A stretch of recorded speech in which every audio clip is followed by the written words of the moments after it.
అయ్యా చంద్రబాబు, నువ్వు బచ్చా అంటున్న నేను ఇంటింటికి మంచి చేసి ఎన్నికల్లో ఒంటరిగా ధైర్యంగా నిలబడి ప్రజలను ఓటు అడుగుతా ఉన్నాడు. నువ్వు బచ్చా అంటున్నా నీ జగన్,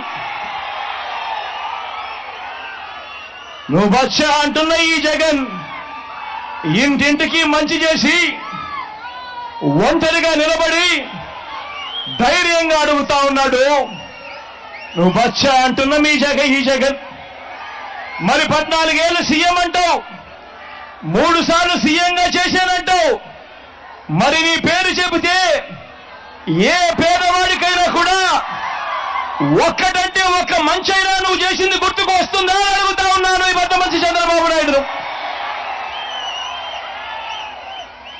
మరి నీ పేరు చెబితే ఏ పేదవాడికైనా కూడా ఒక్కటంటే ఒక్కటి నువ్వు చేసిన మంచి స్కీము ఏదైనా ఒక్కటైనా పేదవాడికి గుర్తుకొస్తుందా అని అడుగుతా ఉన్నాడు.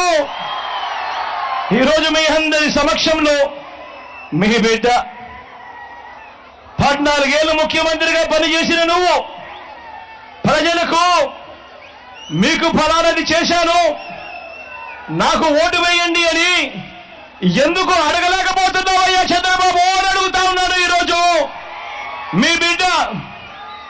నువ్వు బచ్చా అంటున్నా మీ జగను ఈరోజు ప్రజల ముందర నిలబడి నేను ఫలానిది చేశాను, ఇంటింటికి మంచి చేశాను, చేసిన మంచిని చూసి మీ ఇంట్లో మంచి జరిగి ఉంటే మీ బిడ్డకు మీరే సైనికులుగా నిలబడండి అని చెప్పి మీ బిడ్డ పిలుపునిస్తా ఉంటే, మరి 14 ఏళ్ళు ముఖ్యమంత్రిగా చేసిన నువ్వు నీ పేరు చెబితే ప్రజలకు గుర్తుకొచ్చేది ఒక్కటంటే ఒక్కటైనా ఉందా చంద్రబాబు అని అడుగుతా ఉన్నా. ఆ చేసిన మంచిని చూపించి నేను ఈ మంచి చేశాను కాబట్టి నాకు ఓటు వేయండి అని అడిగే పరిస్థితి నీకు ఉందా చంద్రబాబు అని అడుగుతా ఉన్నా. 3 సార్లు ముఖ్యమంత్రిగా చేసిన నువ్వు 14 ఏళ్ళు ముఖ్యమంత్రిగా చేసిన నువ్వు కేవలం 58 నెలల పాలన చేసిన నన్ను బచ్చా అంటున్న మీ జగన్ను చూసి ఎందుకు భయపడుతున్నావయ్యా చంద్రబాబు అని అడుగుతా ఉన్నాడు మీ బిడ్డ. అయ్యా చంద్రబాబు,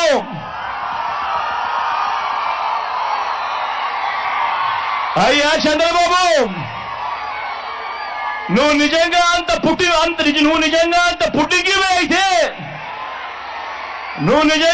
పుట్టింగివే అయితే బచ్చా అంటున్న నన్ను ఎదుర్కొనేడానికి ఇన్ని పార్టీలతో పొత్తులెందుకయ్యా అడుగుతా ఉన్నాను చంద్రబాబుడు.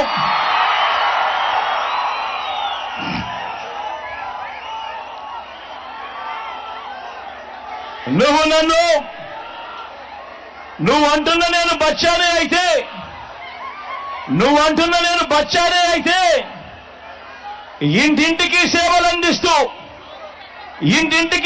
అందిస్తూ నేను తెచ్చిన గ్రామ వార్డు సచివాలయాలు 60-70 ఇళ్లకు వాలంటీర్ల వ్యవస్థ, రైతన్నకు చెయ్యి పట్టుకుని